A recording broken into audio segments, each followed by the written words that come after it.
ಸ್ಟ್ರೆಸ್ಸೇ ಕಾಣ್ತಾ ಇಲ್ಲ. ಚುನಾವಣೆ ಅಂದರೆ ಎಲ್ಲರೂ ಸಿಕ್ಕಾಪಟ್ಟೆ ಸ್ಟ್ರೆಸ್ಸು, ನಿದ್ದೆ ಇಲ್ಲ ಅಂತಾರೆ. ನೋಡೋಕೆ ನೀವು ಫ್ರೆಶ್ ಆಗಿ ಕಾಣ್ತಾ ಇದ್ದೀರಿ. ಏನು ಸಮಾಚಾರ? ತಳಹಂತದಲ್ಲಿ ನಮ್ಮ ಪಕ್ಷದ ಕಾರ್ಯಕರ್ತರು ಇಷ್ಟೊಂದು ಉತ್ಸಾಹದಲ್ಲಿ ಕೆಲಸ ಮಾಡ್ತಾ ಇರಬೇಕಾದ್ರೆ ಅದು ನಮಗೆ ಇನ್ನೂ ಹೆಚ್ಚು ಪ್ರೇರಣೆಯನ್ನು ಕೊಡ್ತದೆ, ಇನ್ನೂ ಹೆಚ್ಚೆಚ್ಚು ಕೆಲಸವನ್ನು ಮಾಡೋದಕ್ಕೆ ನಮಗೆ ಒಂದು ದೊಡ್ಡ ಶಕ್ತಿಯನ್ನು ಕೊಡ್ತದೆ. ಹಾಗಾಗಿ ನಾವು ಎಷ್ಟೇ ಕೆಲಸ ಮಾಡಿದ್ರೂ ಸಹ ಇವತ್ತು ಕಾರ್ಯಕರ್ತರ ಮುಖದಲ್ಲಿ ಏನು ಖುಷಿಯನ್ನು ನಾವು ನೋಡ್ತೇವೆ, ಅದು ನಮಗೊಂದು ಪ್ರೇರಣೆ ಅಂತ ಹೇಳೋದಕ್ಕೆ ಇಷ್ಟಪಡ್ತೇನೆ. ಹಾಗಾಗಿ ಇವೆಲ್ಲವೂ ಕೂಡ ನಮಗೆ ಏನೇ ಆಯಾಸ ಬೇಸರ ಏನೇ ಆದರೂ ಕೂಡ ಇವೆಲ್ಲವೂ ಕೂಡ ಮರ್ತೋಗ್ತದೆ. ದಾವಣಗೆರೆ ದಕ್ಷಿಣ ಕಾಂಗ್ರೆಸ್ನ ಭದ್ರಕೋಟೆ ಅಂತ ಬಿಂಬಿತವಾಗ್ತಾ ಇರುವಾಗ ನೀವು ಎಲ್ಲೋ ನಮ್ದೊಂದು ಹೊಸ ಅಲೆ ಸೃಷ್ಟಿ ಮಾಡ್ತಾ ಇದ್ದೀವಿ, ಅನುಕಂಪದ ಅಲೆ ವಿರುದ್ಧ ಅಂತೀರಲ್ಲ, ಏನು ಹಕ್ಕಿಕತ್ತು, ಏನಿದೆ ರಹಸ್ಯ? ರಹಸ್ಯ ಏನು ಅಂತೇಳಿ ಬಿಚ್ಚಿಡೋದಕ್ಕಿಂತ ಬದಲಾಗಿ ಈ ರಾಜ್ಯದ ಮುಖ್ಯಮಂತ್ರಿಗಳು ವಿಧಾನಸೌಧ 3ನೇ ಮಹಡಿಯನ್ನು ಕೂಡ ಮರೆತು ಯಾವ ರೀತಿ ಬಾಗಲಕೋಟೆ ಮತ್ತು ದಾವಣಗೆರೆ ದಕ್ಷಿಣ ಕ್ಷೇತ್ರದ ಮಧ್ಯೆ ಪರದಾಡ್ತಾ ಇದ್ದಾರೆ, ನಿದ್ರೆಗೆಡ್ತಾ ಇದ್ದಾರೆ. ಇದು ನೋಡಿದ್ರೆ ಗೊತ್ತಾಗ್ತದೆ ಎರಡೂ ಕ್ಷೇತ್ರದಲ್ಲಿ ಮತದಾರರು ಕಾಂಗ್ರೆಸ್ ಪಕ್ಷವನ್ನು ಧಿಕ್ಕರಿಸುತ್ತಿದ್ದಾರೆ ಅನ್ನೋದು ಸ್ಪಷ್ಟವಾಗಿ ಗೋಚರ ಅವ್ರಿಗೆ ಆಗಿದೆ.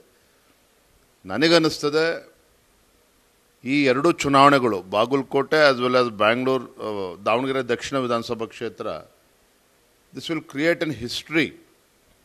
ಯಾಕೆ ಮಾತನ್ನು ಹೇಳ್ತಾ ಇದ್ದೇನೆ ಅಂತ ಹೇಳಿದ್ರೆ, ಸಾಮಾನ್ಯವಾಗಿ ಉಪಚುನಾವಣೆಗಳಲ್ಲಿ ಆಡಳಿತ ಪಕ್ಷದ ಪರವಾಗಿ ಮತದಾರರು ಚಿಂತನೆಯನ್ನು ಮಾಡ್ತಾರೆ. ಆದರೆ ಇದಕ್ಕೆ ವಿಭಿನ್ನವಾಗಿ ಎರಡೂ ಕ್ಷೇತ್ರದ ಮತದಾರರು ಭಾರತೀಯ ಜನತಾ ಪಾರ್ಟಿಯನ್ನು ಕೈ ಹಿಡಿಯುವಂಥ ಒಂದು ನಿಚ್ಚಳ ಒಂದು ವಾತಾವರಣ ನಿರ್ಮಾಣ ಆಗಿದೆ. ಯಾವ ಕಾರಣಕ್ಕೆ ಈ ಬಾರಿಯ ಈ ಚುನಾವಣೆ ಇಷ್ಟೊಂದು ಹೈಪ್ ಪಡೆದುಕೊಳ್ತಾ ಇದೆ? ಈ ಚುನಾವಣೆಯ ವಸ್ತು ಯಾವುದು ನಿಮ್ಮ ಪ್ರಕಾರ?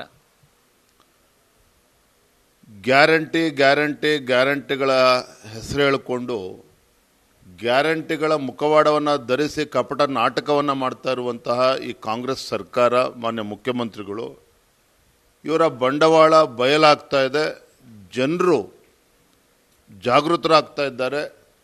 ಕಳೆದ 3 ವರ್ಷದಲ್ಲಿ ಏನು ಸಾಧನೆ ಮಾಡಿದ್ದಾರೆ, ಏನು ಅಭಿವೃದ್ಧಿ ಮಾಡಿದ್ದಾರೆ, ಇದನ್ನು ಜನ ಇವತ್ತು ಪ್ರಶ್ನೆ ಮಾಡ್ತಾ ಇದ್ದಾರೆ. ಹಾಗಾಗಿ ಇವೆಲ್ಲವೂ ಕೂಡ ನಮಗೆ ವರದಾನ ಆಗ್ತದೆ. ಬಹಳ ಮುಖ್ಯವಾಗಿ ನಾನು ನಮ್ಮ ಪಕ್ಷದ ಮುಖಂಡರಿಗೂ ಕೂಡ ನಾನು ಕೃತಜ್ಞತೆಯನ್ನು ಸಲ್ಲಿಸಬೇಕಾಗ್ತದೆ. ಚುನಾವಣೆ ಸಂದರ್ಭದಲ್ಲಿ ತಮ್ಮ ವ್ಯತ್ಯಾಸಗಳನ್ನು ಎಲ್ಲವನ್ನೂ ಕೂಡ ಬದಿಗಿಟ್ಟು ಬಾಗಲಕೋಟೆ ಮತ್ತು ದಾವಣಗೆರೆ ದಕ್ಷಿಣ ಎರಡೂ ಕ್ಷೇತ್ರದಲ್ಲಿ ನಮ್ಮ ಎಲ್ಲ ನಾಯಕರುಗಳು, ಜಿಲ್ಲಾ ನಾಯಕರುಗಳು ಒಟ್ಟಾಗಿ ಒಂದಾಗಿ ಶ್ರಮವನ್ನು ಹಾಕ್ತಾ ಇದ್ದಾರೆ.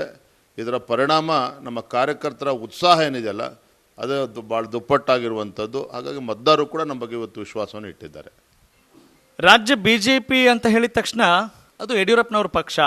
ಯಡಿಯೂರಪ್ಪ ಅವರ ಕೇಂದ್ರಿತವಾಗಿರುವಂಥ ಈ ಒಂದು ಮೆಸೇಜ್, BY ವಿಜೇಂದ್ರ ಅವರು ಯುವಕರಿದ್ದಾರೆ, ರಾಜ್ಯಾಧ್ಯಕ್ಷರಾಗಿದ್ದಾರೆ, ಬರೀ ತಂದೆಯ ನೆರಳಿನಲ್ಲೇ ಕೆಲಸ ಮಾಡ್ಕೊಂಡು ಹೋಗ್ತಾರಾ ಅಥವಾ BY ವಿಜೇಂದ್ರ ಅವರ ಸಿದ್ಧ ಸೂತ್ರ ಏನಾದರೂ ರೆಡಿ ಆಗಿದೆಯಾ? ಮುಂದಿನ ದಿನಗಳಲ್ಲಿ ಅದನ್ನೇನಾದರೂ ಕಾಣಬಹುದಾ ನಾವು?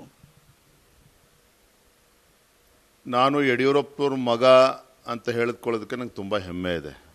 ಕಾರಣ ಏನು ಅಂತ ಹೇಳಿದ್ರೆ, ಇವತ್ತಿಗೂ ಕೂಡ ನಾನು ರಾಜ್ಯದ ಮೂಲೆ ಮೂಲೆಗಳಲ್ಲಿ ಪ್ರವಾಸವನ್ನು ಮಾಡಬೇಕಾದ್ರೆ ಕಾರ್ಯಕರ್ತರುಗಳು, ಮಹಿಳೆಯರು, ತಾಯಂದರು, ಹಿರಿಯರು ನಮ್ಮ ಯಡಿಯೂರಪ್ಪನವ್ರ ಮಗ ಅಂತೇಳಿ ಭಾಳ ಹೆಮ್ಮೆಯಿಂದ ಭಾಳ ಪ್ರೀತಿಯಿಂದ ನನ್ನನ್ನು ಸ್ವಾಗತ ಮಾಡ್ತಾರೆ. ಅದ್ರ ಬಗ್ಗೆ ನನಗೆ ಹೆಮ್ಮೆ ಇದೆ. ನಮ್ಮ ರಾಷ್ಟ್ರೀಯ ನಾಯಕರು, BJP ಒಂದು ರಾಷ್ಟ್ರೀಯ ಪಕ್ಷ, ಇಷ್ಟೆಲ್ಲ ಹಿರಿಯರ ನಡುವೆಯೂ ಸಹ ನನಗೆ ಇವತ್ತು ಅವಕಾಶನ ಮಾಡಿಕೊಟ್ಟಿದ್ದಾರೆ ಅಂತ ಹೇಳಿದ್ರೆ, ಆಲೋಚನೆ ಮಾಡಿ ಇವತ್ತು ಅವಕಾಶನ ಮಾಡಿಕೊಟ್ಟಿದ್ದಾರೆ. ಪಕ್ಷ ಇನ್ನೂ ಹೆಚ್ಚು ಸಂಘಟನೆ ಆಗಬೇಕು, ಸುಭದ್ರ ಆಗಬೇಕು ಅನ್ನೋ ಒಂದು ಗುರಿಯನ್ನು ಇಟ್ಕೊಂಡು ಕೊಟ್ಟಿದ್ದಾರೆ. ನನಗೆ ಸಂತೋಷದ ದಿಕ್ಕಿನಲ್ಲಿ ನಾನು ಕೂಡ ಇವತ್ತು ದಾಪುಗಾಲನ್ನು ಹಾಕ್ತಾ ಇದ್ದೇನೆ. ಸಾಕಷ್ಟು ಕೆಲಸ ಮಾಡಬೇಕಾಗಿದೆ. ಅದನ್ನು ಮುಂದಿನ ದಿನಗಳಲ್ಲಿ ಖಂಡಿತ ಎಲ್ಲ ಹಿರಿಯರ ಒಂದು ಮಾರ್ಗದರ್ಶನದಲ್ಲಿ ಇವತ್ತು ನಾನು ಮುಂದಿನ ದಿನಗಳಲ್ಲಿ ನಾನು ಮಾಡ್ತೇನೆ. ಇವತ್ತು ಅದನ್ನು ನಮ್ಮ ಕಾರ್ಯಕರ್ತರು ಕೂಡ ನಾನು ನೋಡ್ತಾ ಇದ್ದೇನಲ್ಲ, ಕಾರ್ಯಕರ್ತರು ಕೂಡ ನನ್ನ ಓಡಾಟ ಎಲ್ಲವನ್ನೂ ಕೂಡ ಅವ್ರು ಇಷ್ಟಪಡ್ತಾ ಇದ್ದಾರೆ. ನನಗೂ ಕೂಡ ಹೆಚ್ಚು ಉತ್ಸಾಹದಿಂದ ಕೆಲಸ ಮಾಡ್ತಾ ಇದ್ದೇನೆ. ನಿಮ್ಮದೇ ಪಕ್ಷದ ಬಂಡಾಯ ನಾಯಕರು ನಿಮ್ಮ ನಾಯಕತ್ವವನ್ನು, ನಿಮ್ಮ ಅಧ್ಯಕ್ಷಗಿರಿಯನ್ನು ಪ್ರಶ್ನೆ ಮಾಡುವಾಗ ಹೇಗೆ ನಿಮ್ಮನ್ನು ಸಮರ್ಥಿಸಿಕೊಳ್ತೀರಿ ಅನ್ನುವ ಒಂದು ಪ್ರಶ್ನೆಯ ಜೊತೆಗೆ, ಇದು ಹೈಕಮಾಂಡ್ ಹೇರಿಕೆಯ ಒಂದು ಜೀರ್ಣಿಸಿಕೊಳ್ಳಲಾಗದ ಒಂದು ಸಂಕಷ್ಟದ ಸ್ಥಿತಿಯ ಅಥವಾ ಪ್ರಜಾಪ್ರಭುತ್ವದ ಆಯ್ಕೆಯ ಅಡಿಯಲ್ಲೇ ನಾನು ಅಧ್ಯಕ್ಷನಾಗಿದ್ದೀನಿ, ಹೀಗಾಗಿ ನಾನು ಪಕ್ಷಕ್ಕೆ ಬಲ ತುಂಬ್ತೀನಿ ಅಂತೀರಾ? What's your inner voice? ಇಷ್ಟೆಲ್ಲ ಹಿರಿಯರು ಪಕ್ಷದಲ್ಲಿ ಇದ್ದಾಗ, ಸಮರ್ಥರಿದ್ದಾಗ, ಪಕ್ಷದ ವರಿಷ್ಠರು ನನಗೆ ಅವಕಾಶನ ಮಾಡಿಕೊಟ್ಟಿದ್ದಾರೆ, ದೊಡ್ಡ ಜವಾಬ್ದಾರಿಯನ್ನು ಕೊಟ್ಟಿದ್ದಾರೆ. ರಾಜ್ಯದ ಅಧ್ಯಕ್ಷ ಅಂತ ಹೇಳಿದ್ರೆ it's not A luxury, it's a responsibility. ನಾನು ಒಪ್ಕೊಳ್ತೇನೆ, ಯುವಕರಿಗೆ ಅವಕಾಶ ಕೊಟ್ಟಾಗ ಸಹಜವಾಗಿಯೇ ಹಿರಿಯರಿಗೆ ಅದನ್ನು ಡೈಜೆಸ್ಟ್ ಮಾಡ್ಕೊಳ್ಳೋಕ್ಕೆ ಸ್ವಲ್ಪ ಸಮಯ ಬೇಕಾಗ್ತದೆ. ಅದೇ ನಮ್ಮ ರಾಜ್ಯದಲ್ಲಿ ಸ್ವಲ್ಪ ಸಮಯ ಹೆಚ್ಚು ತೆಗೆದುಕೊಳ್ತಾ ಇದ್ದಾರೆ. ಆದರೆ ನನಗೆ ಸಂಪೂರ್ಣವಾಗಿ ವಿಶ್ವಾಸ ಇದೆ, ಇವರೆಲ್ಲರನ್ನು ಕೂಡ ವಿಶ್ವಾಸಕ್ಕೆ ತೆಗೆದುಕೊಂಡು ನಾನು ಮುಂದೆ ಪಕ್ಷವನ್ನು ಇನ್ನೂ ಹೆಚ್ಚು ಸದೃಢವಾಗಿ ಸಂಘಟನೆ ಮಾಡ್ತೇನೆ ಅನ್ನೋ ವಿಶ್ವಾಸ ನನಗೆ ಸಂಪೂರ್ಣವಾಗಿದೆ. ಅದ್ರ ಬಗ್ಗೆ ನೋಡಿ, ನಾನು ತಂದೆಯವರ ರಾಜಕಾರಣ ಭಾಳ ಹತ್ತಿರದಿಂದ ನಾನು ಕೂಡ ನೋಡಿದ್ದೇನೆ. ಸವಾಲುಗಳು ಬಂದಷ್ಟು ಕೂಡ ಸವಾಲುಗಳನ್ನು ಎದುರಿಸುವಂಥ ಕೆಲಸ ಮಾಡಬೇಕೇ ಹೊರತು ಸವಾಲುಗಳಿಂದ ದೂರ ಓಡುವಂಥ ಕೆಲಸ ಮಾಡಬಾರ್ದು.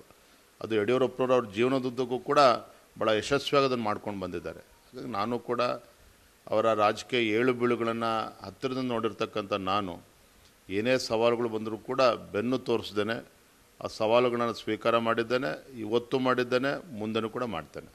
Challenges will build your leadership muscles ಅಂತೀರಿ? ಖಂಡಿತ. ನನಗೆ ಪ್ರಾಮಾಣಿಕ ಒಂದು ಮಾತನ್ನು ಹೇಳ್ತಾನೆ, ಯಡಿಯೂರಪ್ಪನವ್ರ ಮಗ ಅಂತೇಳಿ ನಂಗೆ ರೆಡ್ ಕಾರ್ಪೆಟ್ ವೆಲ್ಕಮ್ ಮಾಡಿದರೆ ನನ್ನಲ್ಲೂ ಕೂಡ ಅಷ್ಟು ಉತ್ಸಾಹ ಬರ್ತಿತ್ತೋ ಅಲ್ಲೋ ಗೊತ್ತಿಲ್ಲ.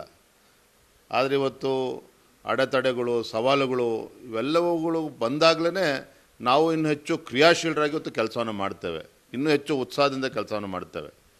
So I C crisis as an opportunity, I C challenges as an opportunity.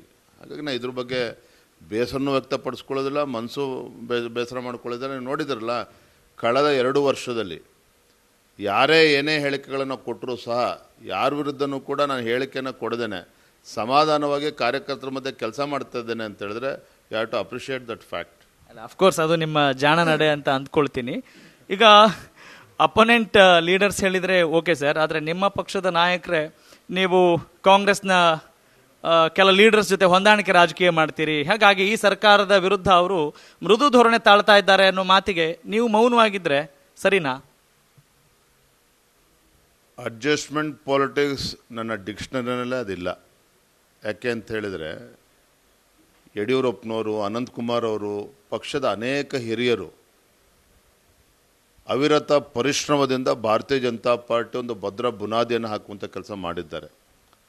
ನಾನು ಪಕ್ಷದ ಹಿರಿಯರಿಷ್ಟು ಒಳ್ಳೆ ಜವಾಬ್ದಾರಿಯನ್ನು ಕೊಟ್ಟಿರುವಂಥ ಸಂದರ್ಭದಲ್ಲಿ ಅಡ್ಜಸ್ಟ್ಮೆಂಟ್ ಪಾಲಿಟಿಕ್ಸ್ ಮಾಡಿಕೊಂಡು ನಮ್ಮ ಕಾರ್ಯಕರ್ತರಿಗೆ ಅಪಮಾನ ಮಾಡ್ತಕ್ಕಂಥ ವ್ಯಕ್ತಿ ನಾನಲ್ಲ. I am the last person.